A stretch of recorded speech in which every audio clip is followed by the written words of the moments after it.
How you folks doing? Thank you for joining me tonight. It is Friday evening. It's the day after Thanksgiving. Just got home a little bit ago from kind of whirlwind 30-hour, I don't know how many hours exactly, but I left yesterday morning, visited my brother-in-law and his kids, my nieces and nephews, and had my two older daughters there for Thanksgiving. And it was kind of a weird feeling, and I got home a little bit ago, and I've kind of been reflecting on it. It was my first holiday since my little sister passed. And I think it wasn't obvious that something was missing to me while I was there.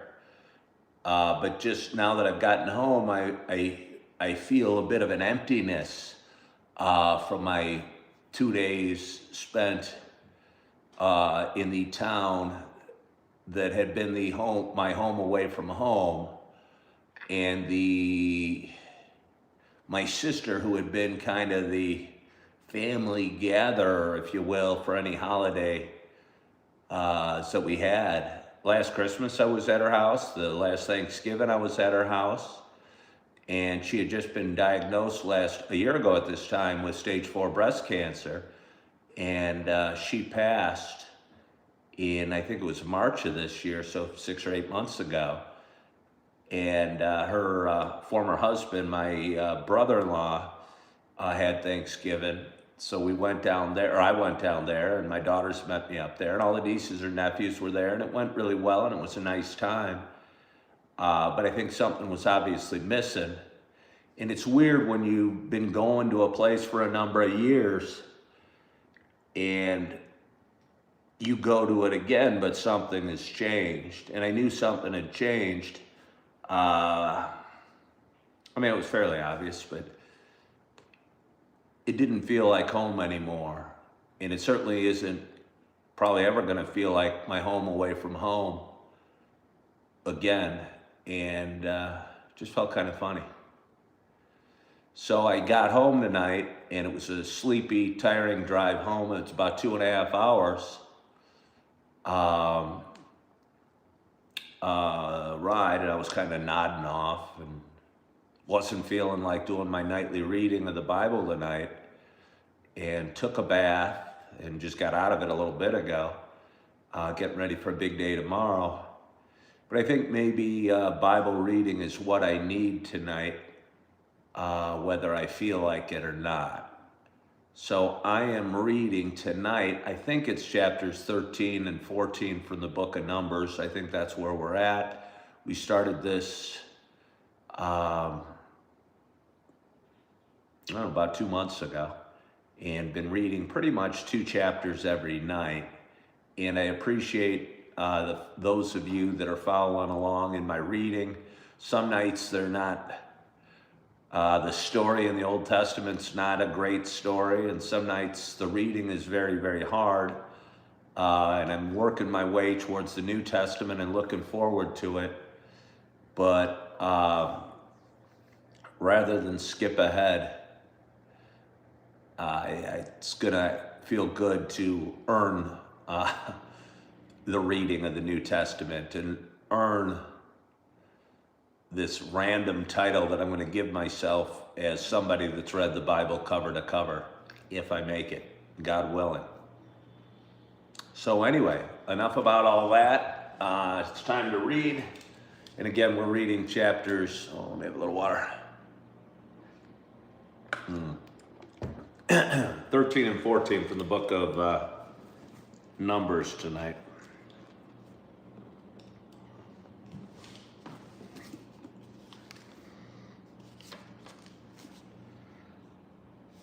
Chapter 13. Spies sent into Canaan. The Lord spoke to Moses, saying, "Send men to spy out the land of Canaan, which I am giving to the people of Israel. From each tribe of their fathers you shall send a man, every one a chief among them." So Moses sent them from the wilderness of Paran, according to the command of the Lord, all of them men who were heads of the people of Israel. And these were their names. From the tribe of Reuben, Shammua, the son of Zahor. From the tribe of Simeon, Shaphat, the son of Hori. From the tribe of Judah, Caleb, the son of Jephunneh. From the tribe of Issachar, Igal, the son of Joseph. From the tribe of Ephraim, Hoshea, the son of Nun. From the tribe of Benjamin, Palti, the son of Raphu. From the tribe of Zebulun, Gaddiel, the son of Sodai. From the tribe of Joseph, Gadai, the son of Suzai. From the tribe of Dan, Amiel, the son of Gemalli. From the tribe of Asher, Sethur, the son of Michael. From the tribe of Naphtali, Nabi, the son of Vophsvi. From the tribe of Gad, Gaal, the son of Machi. These were the names of the men whom Moses sent to spy out the land. And Moses called Hoshea, the son of Nun, Joshua.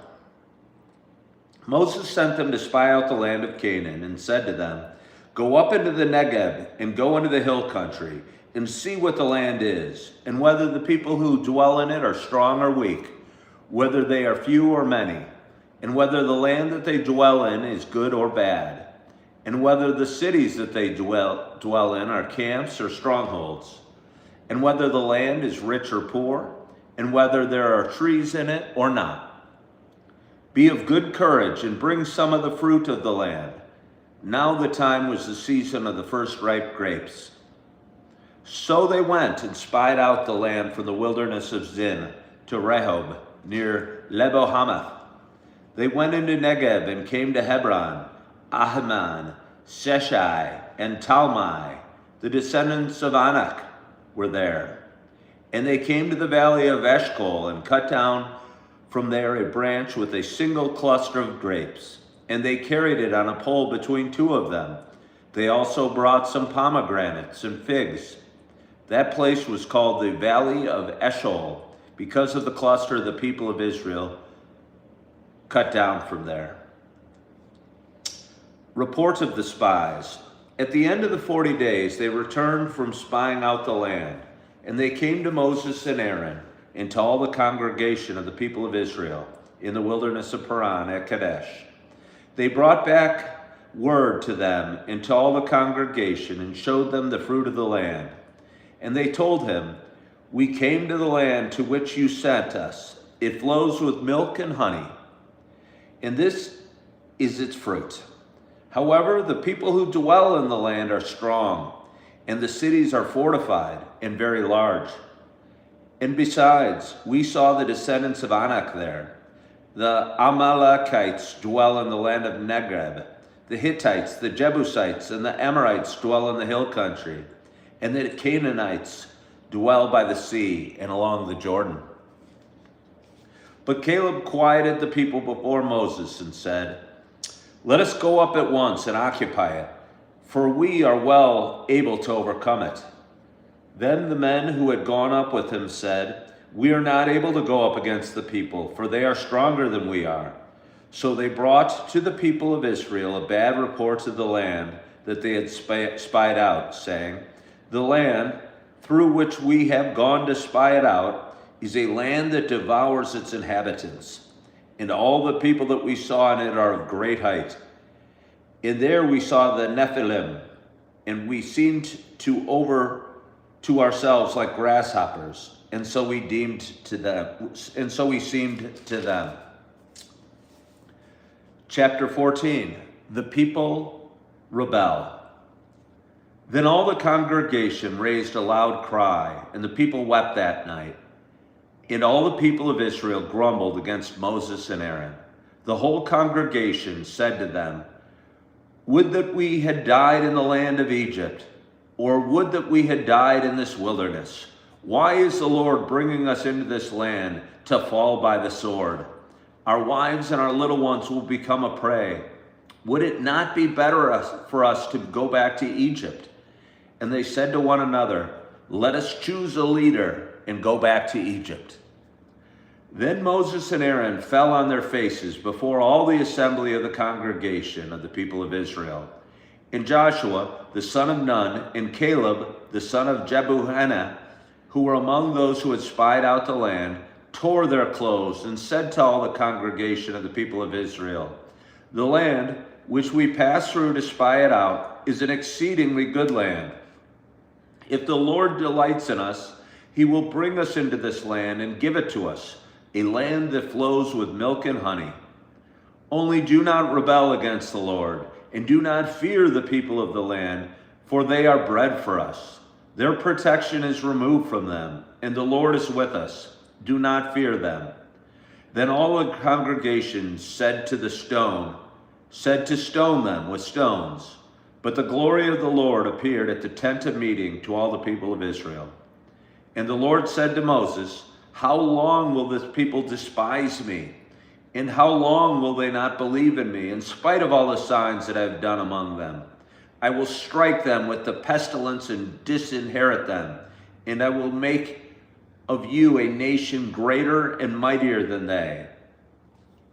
Moses intercedes for the people. But Moses said to the Lord, "Then the Egyptians will hear of it, for you brought up this people in your might from among them, and they will tell the inhabitants of this land, 'They have heard that you, O Lord, are in the midst of this people. For you, O Lord, are seen face to face, and your cloud stands over them, and you go before them in a pillar of cloud by day and in a pillar of fire by night. Now if you kill this people as one man, then the nations who have heard your fame will say, 'It is because the Lord was not able to bring this people into the land that he swore to give to them, that he has killed them in the wilderness.' And now please let the power of the Lord be great as you have promised, saying, 'The Lord is slow to anger and abounding in steadfast love, forgiving iniquity and transgression. But he will by no means clear the guilty, visiting the iniquity of the fathers on the children to the third and fourth generation. Please pardon the iniquity of this people, according to the greatness of your steadfast love, just as you have forgiven this people from Egypt until now." God promises judgment. The Lord said, "I have pardoned according to your word, but truly, as I live, and as all the earth shall be filled with the glory of the Lord, none of the men who have seen my glory and my signs that I did in Egypt and in the wilderness, and yet have put me to the test these 10 times, and have not obeyed my voice, shall see the land that I swore to give to their fathers. And none of those who despise me shall see it. But my servant Caleb, because he has a different spirit and has followed me fully, I will bring into the land into which he went, with his descendants shall possess it. Now since the Amalekites and the Canaanites dwell in the valleys, turn tomorrow and set out for the wilderness by way of the Red Sea." And the Lord spoke to Moses and to Aaron, saying, "How long shall this wicked congregation grumble against me? I have heard the grumblings of the people of Israel, which they grumble against me.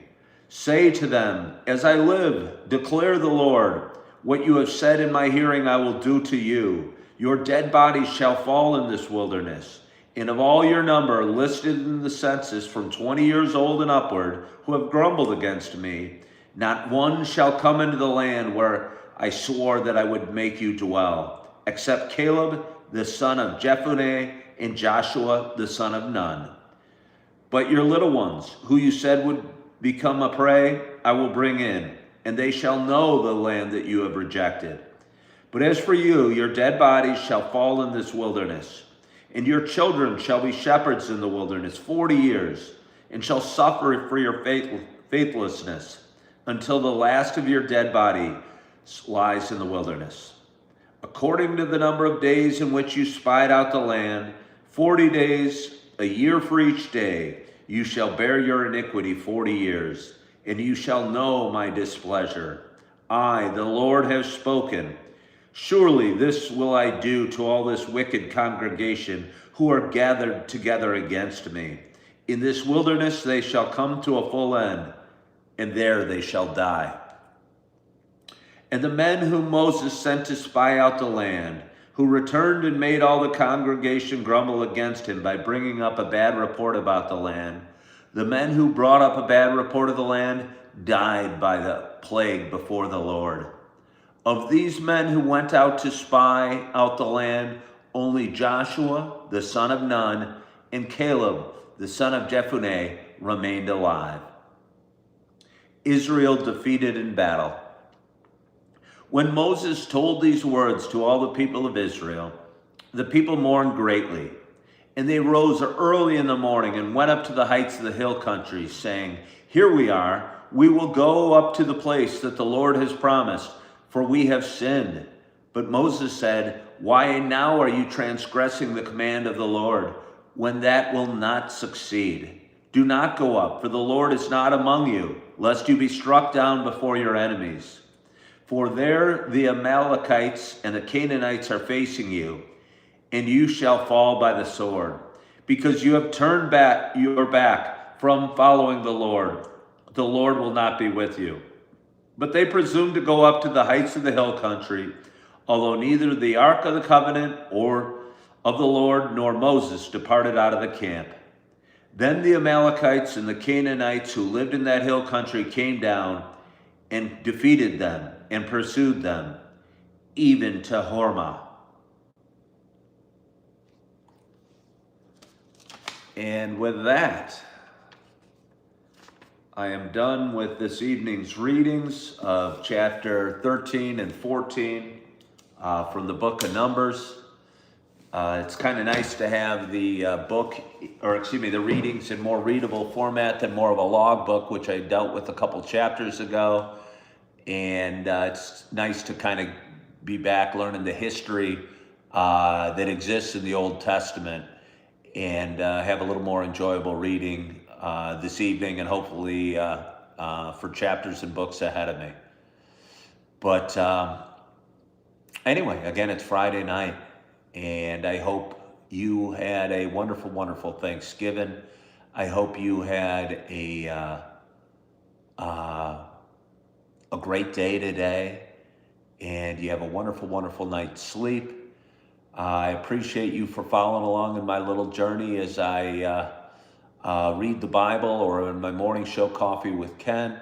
I hope you are feeling good. I hope you are loving yourself. I hope you are forgiving yourself. And as always, I hope to talk to you soon. Bye-bye.